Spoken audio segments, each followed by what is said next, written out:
여러분 안녕하세요. 오늘 들려드릴 이야기는 영화보다 더 극적이고 소설보다 더 감동적인 실화입니다.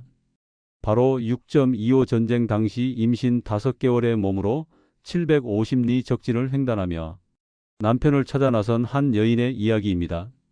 1950년 6월 25일 북한의 남침으로 시작된 한국전쟁.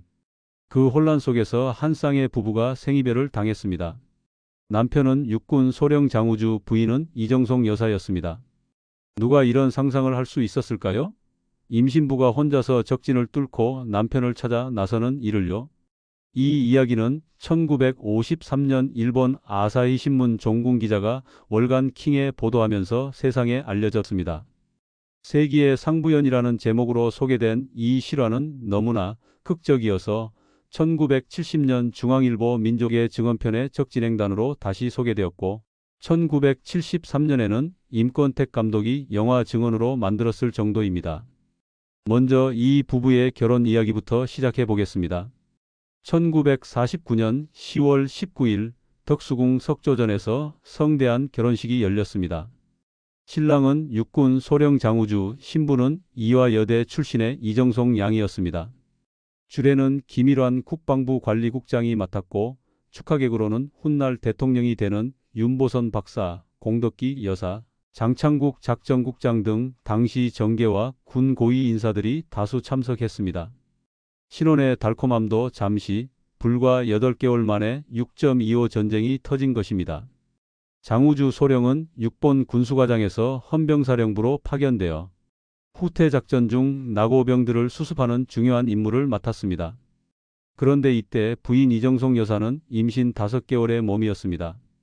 전쟁 발발 당시 이정송 여사는 원남동 집에 머물고 있었습니다. 남편 부하로부터 피난 가라는 전가를 받고 을지로 삼가에 있는 남편의 옛 하숙집인 심시댁으로 몸을 피했습니다. 그런데 전쟁 4일째인 6월 29일 아침 뜻밖의 방문객이 찾아왔습니다.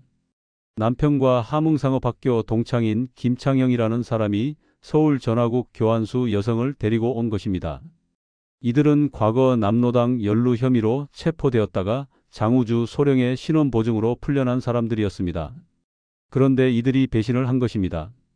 여자 교환수가 갑자기 이 반동에 갔나 나와 라고 소리치며 이정송 여사를 효자동 인민위원회로 끌고 갔습니다. 이때 이정송 여사는 치마 속에 권총을 감추고 남편의 사진과 연애편지, 옷까지 몇 점을 챙겨 따라 나섰습니다. 죽을 각오를 한 것이죠.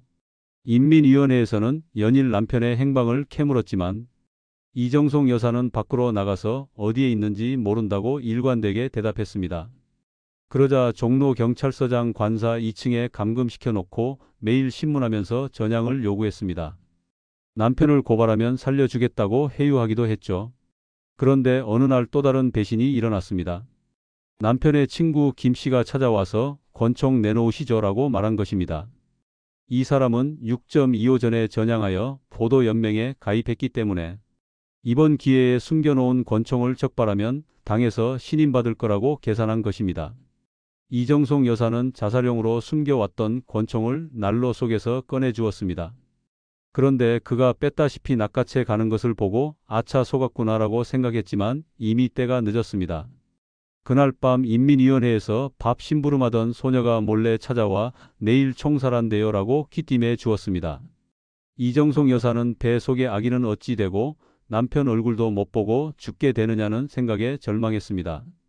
다음 날 아침 또다시 남편 친구 김 씨가 와서 최선을 다했지만 안 되더라는 말을 했지만 이정송 여사는 배신자라는 한마디로 돌려보냈습니다. 인민위원회 위원장은 반동의 아내로서 권총을 숨겨놓고 살인 음모를 꾸몄다면서 총살을 선고했습니다. 그날 오후 3시 효창공원에서 집행한다고 했습니다. 인민군들이 이정송 여사의 소지품을 뺏고 국군이 사용하던 지프에 태워 효창공원으로 향했습니다. 남대문 가까이에 이르렀을 때 갑자기 공습경보가 요란하게 울렸습니다. 바로 7월 17일 유엔군 B-29기 30대에 의한 용산 대폭격의 날이었습니다. 폭격은 1파, 2파에 이어 5파까지 연속으로 이어졌습니다. 인민군들이 혼비백산하여 땅에 엎드리고 옆길로 피하는 사이 이정송 여사는 정신없이 뛰었습니다. 하늘이 도운 기적 같은 순간이었죠. 청계천 수표동 골목에 있는 장님 폭술과 방성필 댁에 들어가 몸을 숨겼습니다. 얼마 후 인민군 2명이 찾아왔지만 점술가가 기지를 발휘해 아기 출산을 위해 불공을 들이고 있다고 둘러댔습니다. 이정송 여사에게는 생명의 은인이었죠. 폭술가로부터 부적을 받아 한강변에 이른 이정송 여사는 조각배를 타고 강을 건너 남쪽으로 걸었습니다. 임신 5개월의 몸으로 허기에 지쳐 솔잎을 씹기도 하고 쓰러졌다 일어나기도 반복했습니다. 그런데 지방 출신 인민유격대원에게 또다시 붙잡히고 말았습니다. 인민위원회 간판이 걸린 초가집 광속에 감금되었습니다. 그곳에는 도망병으로 잡힌 인민군 병사 2명과 전라도 사투리를 쓰는 여자 1명이 들어와 있었습니다. 이정송 여사는 전라도 여인에게 영등포에 있는 친정집에 아기 낳으러 가다 피난 왔다고 거짓말을 했습니다. 여기가 어디쯤 되느냐고 물으니 오산에서 북쪽 5km쯤 된다고 대답했습니다. 통행증이 있느냐는 질문에 없다고 하자 풀려나기는 틀렸다고 말했습니다. 정말 절망적인 상황이었죠. 곧이어 내부소원이 와서 왜 통행증이 없느냐고 묻고 몇 가지를 더 신문한 후 다리 쪽으로 끌고 가서 남쪽이나 북쪽으로 골라서 가라고 말했습니다. 이정송 여사는 이미 인민군 도망병 2명을 가라고 풀어줬다가 총살하는 장면을 지켜봤기 때문에 거짓으로 풀어준다는 것을 알았습니다. 따발총 소리와 함께 다리 밑으로 떨어졌습니다. 옆에는 같이 감금됐던 전라도 여자의 시체가 털썩 떨어졌습니다.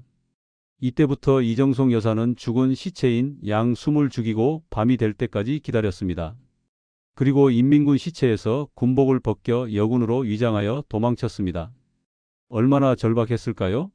임신부가 시체에서 옷을 벗겨 입고 도망친다는 것이 얼마나 처절한 일인지요. 하지만 이정송 여사에게는 살아야 할 이유가 있었습니다. 뱃속의 아이와 남편을 만나야 한다는 간절한 소망이 있었던 것입니다. 걷다가 인민군을 만나면 선전공작원이라고 말했습니다. 전투 현장으로 가야 남편을 만날 수 있다고 생각하여 대전, 옥천, 이원 등지로 1달가량이나 헤맸습니다. 발이 붓고 배는 계속 불러왔습니다. 다시 괴산을 거쳐 문경, 상주를 거쳐 어느덧 낙동강변에 이르렀습니다. 지쳐서 깜빡 졸고 있는데 갑자기 정지. 구호에 놀라 깨어나 보니 병사가 총을 겨누고 있었습니다. 도피 중에 만났던 인민군 도라지 부대가 생각나서 도라지 부대 여군이라고 둘러댔습니다. 한동안 모진 신문 끝에 기절했다가 깨어나 보니 공산당 도라지 부대 13년대 군의관이 옆에 있었습니다. 배가 만삭으로 불러오는 고통을 보고 아편을 건네주는 호의를 베풀었습니다. 이정송 여사가 밤에 나직이 찬송가를 부르자 밖에서 누군가 따라 부르는 이가 있었습니다. 바로 인민군 군의관이었습니다. 이때부터 도라지 부대와 함께 전선을 따라 다부동까지 내려왔습니다. 그런데 또다시 4명의 군인에게 붙잡혔습니다. 도라지 부대 소속 여군이라고 말했지만 듣지 않고 즉결 처분하려 했습니다. 영문을 알 수 없었죠. 인민군이 아니고 국군인가? 이정송 여사가 죽더라도 남편에게 한마디 남기고 싶다고 했습니다. 남편의 이름을 묻자 국방군 장교 육군소령 장우주라고 대답했습니다. 그러자 어느 장교가 장우주는 나와 육사 동창인데? 라고 말했습니다. 기적 같은 순간이었습니다. 그가 바로 국군 1사단 12연대 대대장 한순화 소령으로 육사 3기생이었습니다. 그날이 메가더 장군의 인천 상륙작전 전날인 9월 14일이었습니다. 정말 하루만 늦었어도 역사는 달라졌을지 모릅니다.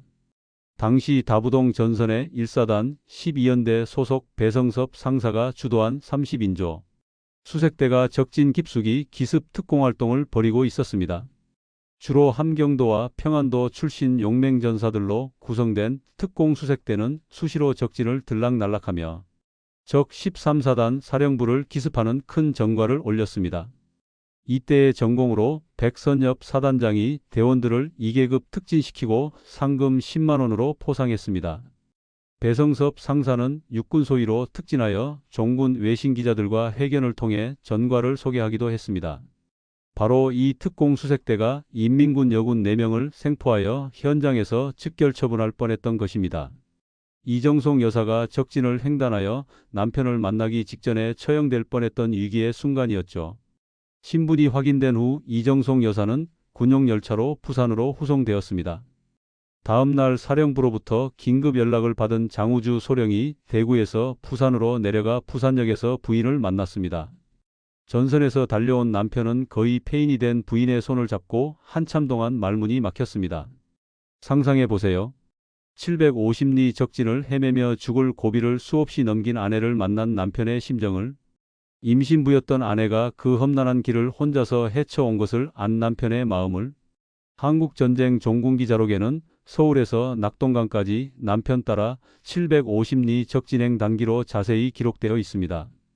이정송 여사는 남편의 친구 이규택 박사의 주선으로 대구 동산병원으로 옮겨져서 남자 아기를 무사히 출산했습니다. 그동안 장우주 소령은 푹진 대열에 참가하여 평양과 원산으로 출동했습니다.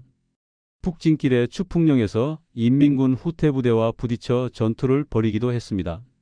지프에 기관총을 장착해 사격을 하다 보니 적으로부터 집중사격의 표적이 되었죠.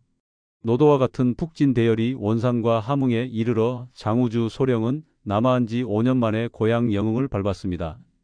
미군 부대가 주둔하고 있는 영흥극장에 거처를 정해놓고 남산동의 형님댁을 찾았더니 시내 중심가로 이사했다고 했습니다.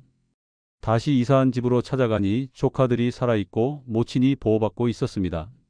하지만 기쁨도 잠시. 중공군의 참전으로 국군이 다시 후퇴 작전을 전개하게 되었습니다. 장우주 소령의 헌병대는 진남포 재련소로부터 국유재산 반출 작전을 벌였습니다.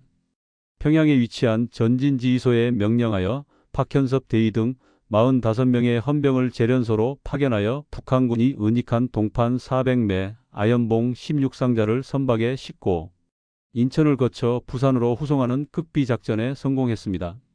장우주 소령은 이들 귀중품이 사실은 금괴들로 후퇴 작전 중에 헌병대가 국부를 지킨 공적이라고 기록했습니다. 이 이야기가 얼마나 감동적이었는지 1953년 당시 이시영 부통령께서 이야기를 전해 듣고 이정송 여사를 관저로 초청하여 다과를 베풀었다고 기록되어 있습니다. 여러분, 이 이야기가 주는 교훈은 무엇일까요? 첫째는 사랑의 힘입니다. 남편에 대한 사랑, 뱃속 아이에 대한 모성애가 이정송 여사로 하여금 불가능해 보이는 일을 해낼 수 있게 했습니다. 임신 5개월의 몸으로 750리 적진을 횡단한다는 것은 상상하기 어려운 일입니다. 둘째는 신념의 힘입니다. 이정송 여사는 끝까지 남편을 배신하지 않았습니다.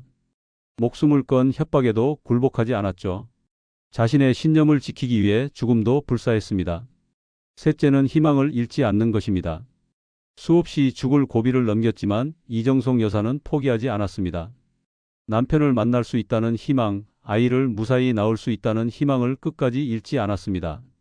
넷째는 기적은 준비된 자에게 온다는 것입니다. 이정송 여사가 여러 번 죽을 뻔한 상황에서 살아남을 수 있었던 것은 단순한 운이 아니었습니다. 순간순간 최선의 판단을 내리고 기지를 발휘했기 때문입니다.